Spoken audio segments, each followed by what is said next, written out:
Welcome to the Valley Avon Podcast, a weekly podcast provided by Valley Community Baptist Church, located in Avon, Connecticut.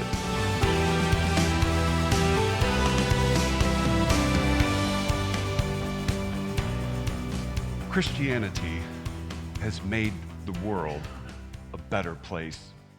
Now, Richard Dawkins might disagree with me. Richard Dawkins is a thinker in a group that called themselves or we were referred to as the New Atheists. And the New Atheists thought that Christianity and faith itself should actually be eliminated from the world because it was dangerous. Dawkins has written, "Faith is one of the world's great evils, comparable to the smallpox virus, but harder to eradicate." Dawkins and the New Atheists think that Christianity and faith in general has made the world a worse place. Instead, thinkers like Dawkins and humanists and atheists believe that there are certain truths that are self-evident. You may recognize the phrase from the Declaration of Independence. Thomas Jefferson in the Declaration wrote, "We hold these truths to be self-evident." This is part of a strand of thinking that appeals to what is called natural law. And natural law is thought by some to be a law that is inherent in the world. It's built into the universe. It's universal. It's deeper than government-made laws, human-made laws. It's self-evident. You see, natural law, they would say, means that according to natural law, every person wants to live a good life. And every person wants every other person to live a good life. Natural law, they say, would say that all of us believe that violence and the shedding of human blood is naturally somehow wrong. These things are self-evident.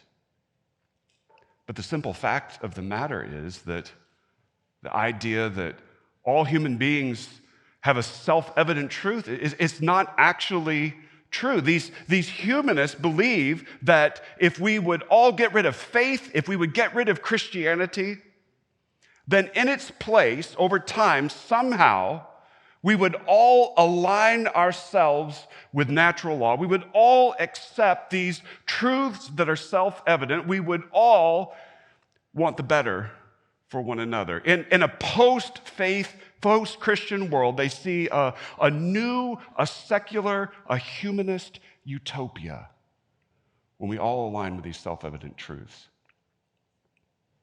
But the simple fact of the matter is, these truths are not self-evident. Richard Dawkins himself understands the truth of that. Recently, Dawkins called himself a cultural Christian. Strange thing for an atheist to write. Strange thing for an atheist to say, but it's actually not the first time that Richard Dawkins has called himself a cultural Christian. And by that, what he means is that he likes certain artifacts of Christian culture. He thinks Christmas carols are pretty. And he believes that church buildings are pretty and that the world is better with pretty buildings in them. So he says, I'm a cultural Christian. By that, he also means that if he's given a choice between living in a society that is undergirded with Christian theology and ethics, that society would be better than a society built on any other religion on earth, and that society, undergirded by Christian theology and ethics, would probably be better than any society that's built on any other philosophy. Why has he come to that conclusion? Because Dawkins and other atheists like himself have looked at a world that seems to be post-Christian, where faith is diminishing, and they see that this secular consensus, this self-evident consensus, is not emerging. They see that the world without faith is not getting better, it's getting worse. And so they are realizing that these truths that they thought were self-evident, that everybody would accept and align with and lead to a secular humanist utopia, Oh, that's a fantasy. Because these truths are not self-evident. Christianity actually is the thing that has made the world a better place. And when I say Christianity, I mean the faith that teaches the gospel of Jesus Christ and those who hold to the gospel of Jesus Christ. Now, let's be clear about something. Christians don't always get everything right. In fact, Christians in history have made some terrible mistakes. But Christianity has shaped the world around us. Christianity has shaped Western society and Western civilization in deep and abiding ways and made Western society and Western civilization better than it would have been without Christianity. In fact, Christianity has reshaped the dialogue in the world about culture and right and wrong. Christianity has made the world a better place, and it begins with the value that we place on human life. This is important for you to grasp. The value of human life is not self-evident. The value of human life is not self-evident. It's not held universally across all cultures and across history. In order to understand how deep this goes, we need to go all the way back to the beginning and recognize that the fall introduced death, darkness, and violence into creation. The Bible tells us that in the beginning, God made the world. And when God made the world, he looked at it and he said, it's good. About us, he said, it is very good. But then we sinned. We fell. And when we sinned, we introduced death into the world. Now everyone dies. Everything dies. Everyone suffers. Everything suffers.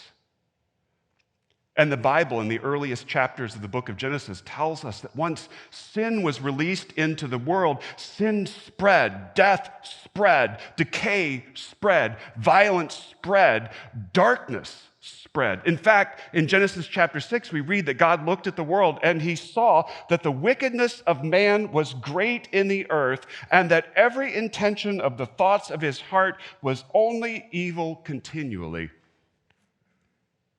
Death and darkness had spread to such a point that God decided to do something about the decay that was loose in creation. And so as we continue to read, we discover that God sent a flood to cleanse the earth of this death, decay, and darkness and evil. God saw on all the earth one righteous man. His name was Noah. And God chose Noah and his family.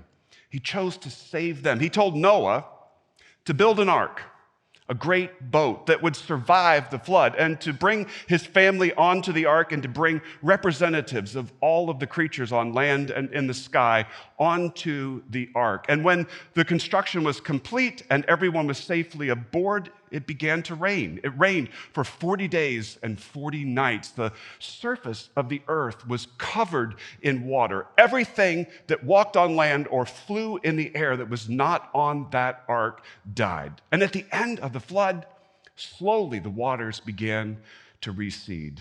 And when the waters were gone and Noah came off of the ark, God looked at creation and he saw death, decay, violence, evil. They weren't gone. They were still there because they were there in us. In Genesis chapter 8, we read, "For the intention of man's heart is evil from his youth." God said to us, "I will never destroy the earth again." Not because God considered that a grace, but because he realized and said to us, there is evil in your heart. As long as you are part of creation, death, violence and darkness will be a part of creation as well. And so the value of life is not self-evident to us. And history tells the fact that death and darkness and violence are part of who we are as human beings. It's what we have done everywhere and always. And you get a sampling of just how much the value of life is not self-evident in the history of the Roman Empire. You see, the Roman Empire in some ways represents a pinnacle of ancient civilization, and yet the Romans did not value life. You look at it, you look at the way that they treated children, and it gives you a very narrow slice of just how much most cultures do not value life. The Romans didn't value the lives of anyone unless they contributed to the well-being of the empire. Consequently, they had a complete disregard for the value of the lives of children. As Roman society evolved, the family began to decay in Roman society. Marriages became a formality. And that left Roman women alone. And Roman women, particularly among the gentry, sought love outside of their homes. They had multiple extramarital affairs, but they sought to hide the evidence of those extramarital affairs. And so it became common for Roman women to take potions that would induce abortions. It was just a part of what they did because they didn't value those lives.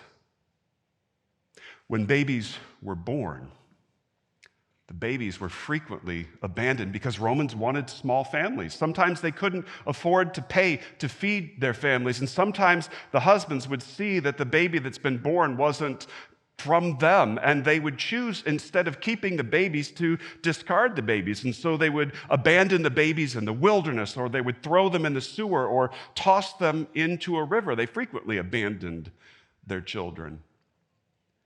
They even actually actively killed. They engaged in infanticide with their newborn frequently. If there was any deformity in the child, then they would kill the child frequently by drowning the child.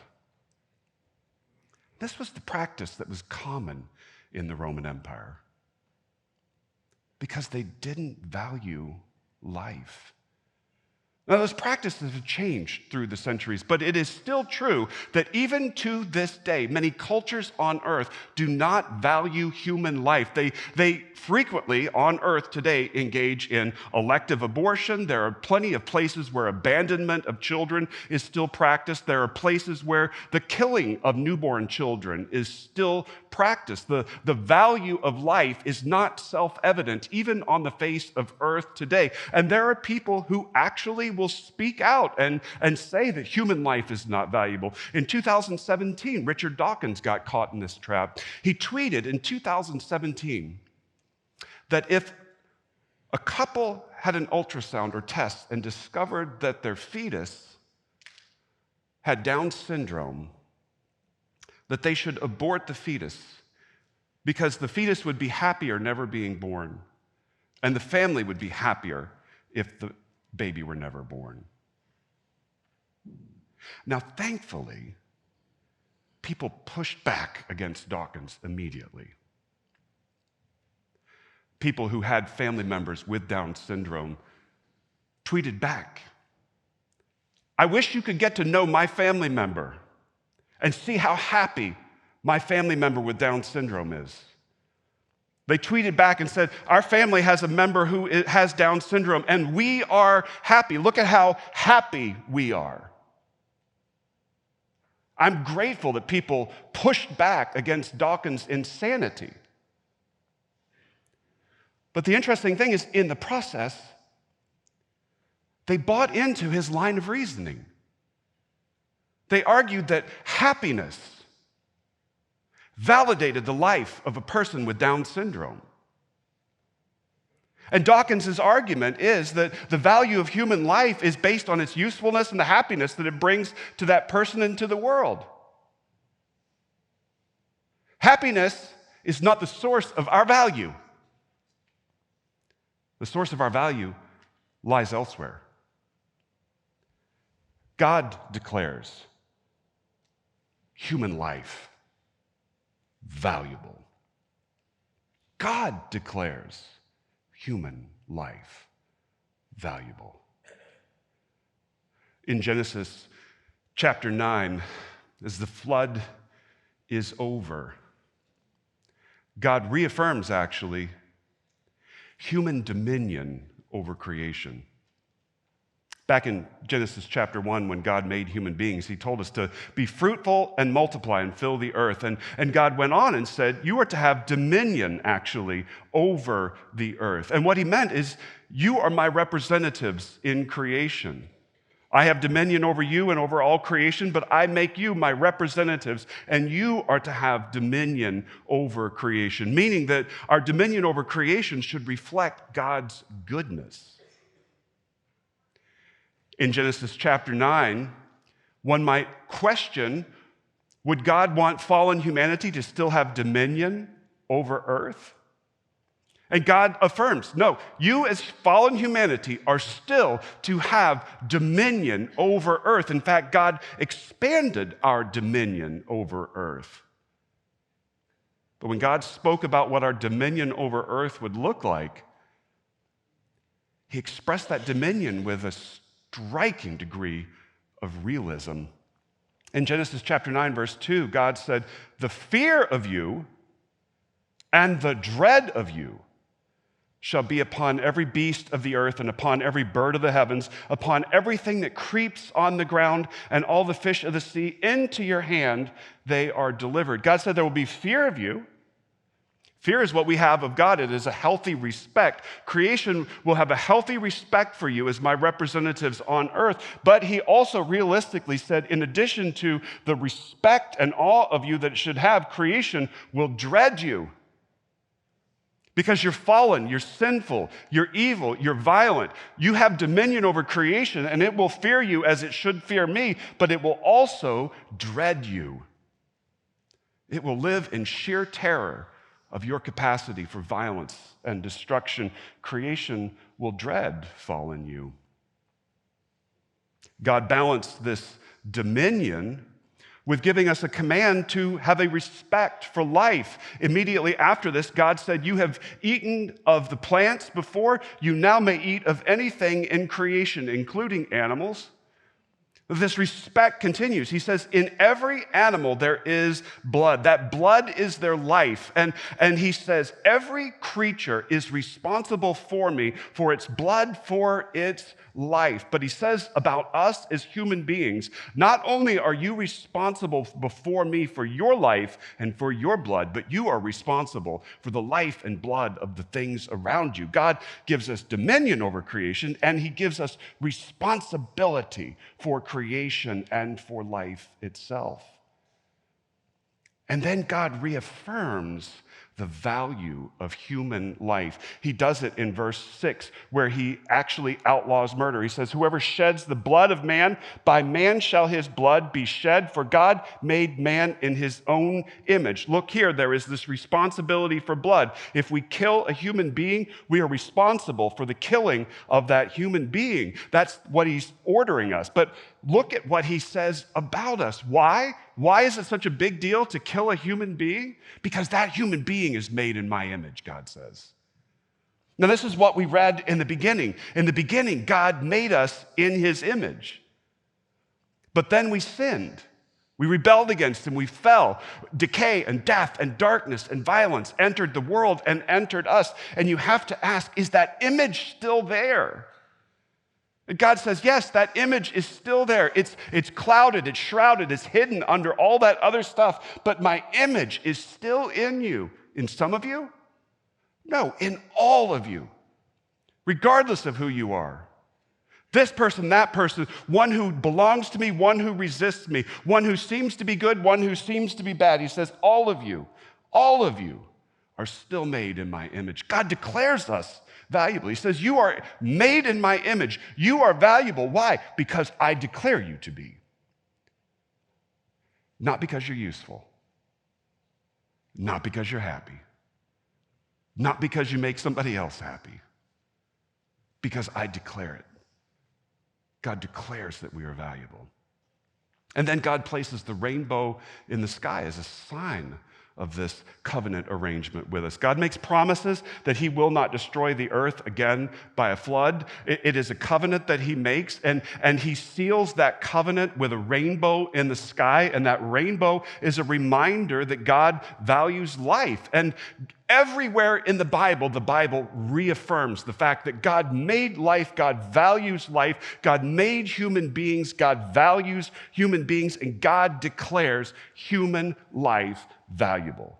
And so it is up to us as Christians to live out. That is a gospel claim, and it is up to us to learn, to figure out how to live out that claim of the gospel. And as we've done so in the past, the gospel has made the world a better place. The gospel has made the world a better place.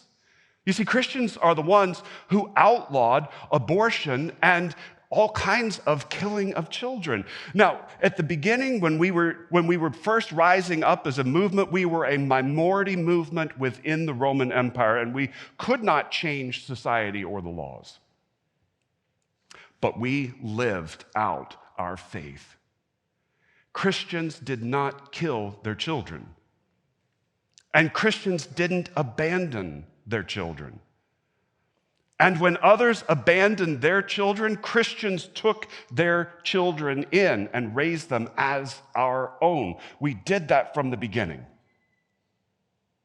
And then when Christianity began to grow as a percentage of the empire, eventually our practices began to change the practices of the society around us. And when we became the majority in the Roman Empire, we outlawed elective abortion and infanticide and abandonment of children.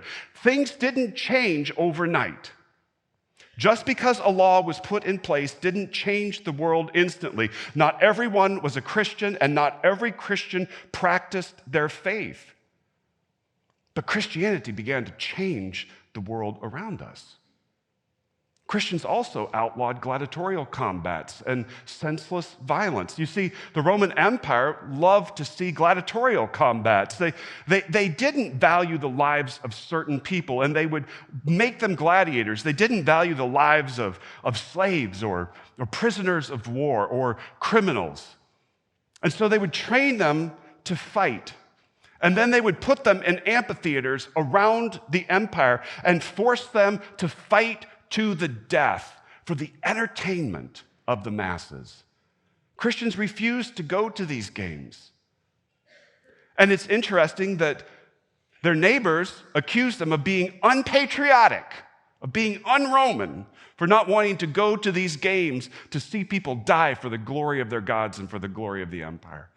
And in a cruel twist, a cruel and ironic twist, eventually many Christians died at the hands of gladiators in the amphitheaters of the Roman Empire.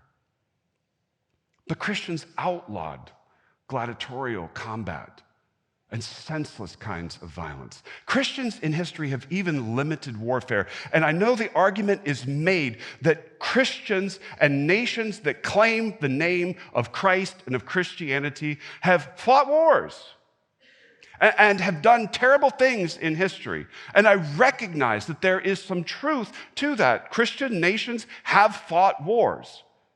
Christians have made terrible mistakes in the past. But the truth of the matter is as well that Christians are the ones who have limited warfare. Christians are the ones who introduced the idea of a just war. And to fight a just war, there has to be a cause worth fighting for, and it typically is defending the rights and the existence of those who cannot defend themselves. And in thinking about just wars, Christians are the ones who have introduced the concept that in a just war, you limit the damage. There shouldn't be any unnecessary civilian casualties. And Christians are the ones who introduced the notion that you should treat prisoners of war in a humane fashion. Please understand, these things did not come into history from people who were not Christians. The entire debate about what a just war is came into history because Christians introduced the concept.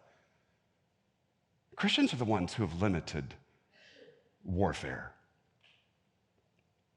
The gospel has made the world a different and better place. And disciples of Jesus can still make the world a better place. What is a disciple of Jesus? We need a clear definition of a disciple. A disciple is someone who has decided to follow Jesus, is being changed by Jesus, and is multiplying disciples of Jesus. A disciple is one for whom Jesus has changed our heads, he's changed our hearts, and he is changing our actions. And so how can we as disciples continue changing the world around us? Well, it's going to begin by changing our heads. There is a decision that we have to make. So decide to follow Jesus. How do we do that? Boom. Okay. Agree that human life is precious. This is the head change that has to happen for us. We have to agree with the gospel truth that human life is precious. And that means all human lives. It means agreeing that children are precious, even the unborn children. Agreeing that people with different abilities are precious. Agreeing that those who are losing abilities are precious. Agreeing that those who are different from us are precious. Agreeing, knowing that you are precious and that I am precious in God's sight. Not because I'm useful, not because I'm happy, not because I make you happy, because God declared me valuable, precious. Now, I recognize as I speak this way, you may be closing your mind and your heart to what I'm saying. And I ask you, don't close your mind, don't close your heart to what I'm saying, to what the Bible is saying about the way that God values human life. Because I recognize that there are political overtones to what I'm talking about, issues that we face as a society that are divisive, and you may have opinions on those divisive issues, and you may be closing your heart and your mind right now. And I need to say, I understand that these issues are complex. If you are dealing with a family member, friend, a loved one who is coming to issues of losing abilities and end of life, I understand with the technologies that we have and the choices that we have in front of us, that is complicated. I understand. And please also understand, if you are a person sitting out here today whose life has been changed by an abortion in the past, please understand that I'm not here today to pile guilt or shame into your life. Please know that there is forgiveness and new life in Jesus Christ. And I understand these issues that we're talking about are complicated. But please don't close your heart or your mind to the gospel and to what the Bible tells us about the way that God values human life. It changes our heads, but it changes our hearts. Be changed. How do we do that? We value your own life and the lives of others. This is the heart change that the gospel makes to us. Valuing our own lives does not come naturally to all of us. And here the gospel is saying that you are valuable. You are valuable in God's eyes. No matter who you are valuable in God's eyes. But it also involves valuing the lives of others. And as we value the lives of others, that means we value the lives of all of the others. People who look different from us, people who think differently from us, people who act differently from us. They're all valuable in God's eyes. He's made them all and declared them all valuable. And when you value the people who are around you, all of the people, some of the people are easy to get along with and like. And some of you are tough to get along with and like. And whether you're easy to get along with and like or difficult to get along with and like, you are all valuable in God's eyes. The heart change means I value you because God values you. And in this heart change, we recognize that violence becomes repugnant to us as well. It should not be something that we enjoy to see violence depicted in front of us. There needs to be a deep heart change for us on this matter. It's a head matter, it's a heart matter, but it's a hands matter as well. To multiply as disciples of Jesus, we protect human life at least as well as our ancestors in the faith have. We protect human life at least as well as our ancestors in the faith have. Because you see, the changes that have happened in history did not begin in the public realm and in the political realm. They began as Christians lived out the demands of the gospel in our lives and in our homes. And it is incumbent upon us to do this today, to value children, to value the unborn children, to refuse ourselves to abort children out of convenience, to refuse to walk away from our children, to include in our lives children who have been abandoned by others. This is incumbent upon us as a demand of the gospel. In addition to that, we are called upon to value the lives of those who are losing their abilities, who are differently abled than we are, and who are coming to the end of life. We Christians have always done that. We have stood by them. It is incumbent upon us not to glorify violence and to revel in violence. And it is incumbent upon us to keep thinking about the difficult and thorny issues that are in front of us. And there are thorny issues that we have to sort through together. We have to come to positions together about things like reproductive technologies that are available to us. What are we going to do about stem cells and research? And there are many other difficult and thorny issues when we talk about the value of human life that we have to sort through, and we are going to sort these things through as Christ followers. But we've got to live the value of human life together as disciples of Jesus, because it happens in us before it ever happens out there.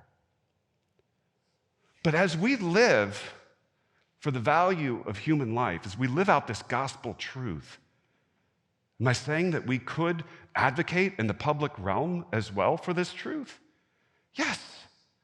Advocate, organize, express your opinion. Talk about the truth of the gospel in public places. Christians are the ones who have done this through the centuries, and the world is a different place because of it.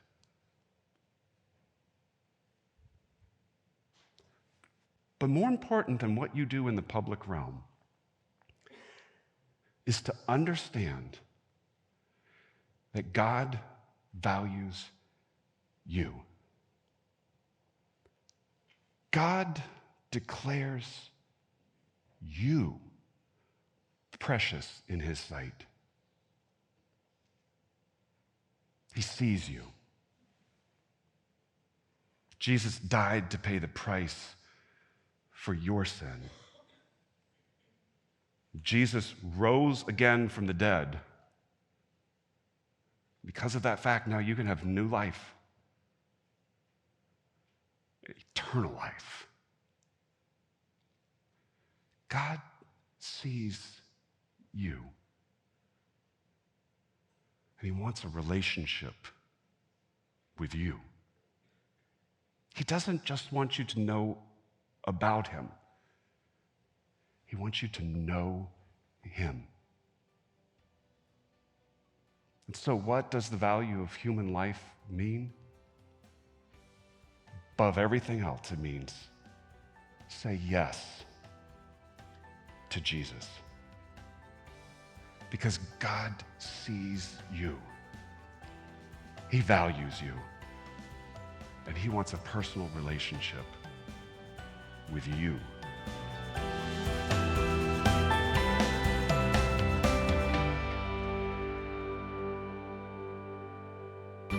Thank you for joining us for this week's episode of the Valley Avon podcast. If you would like to hear more, you can subscribe for free on any platform you use. If you would like to visit us in person or would like to submit a prayer request, you can visit us on the web at avon.valleycommunity.cc. From all of us here at Valley Community Baptist Church, thank you for coming and have a blessed week.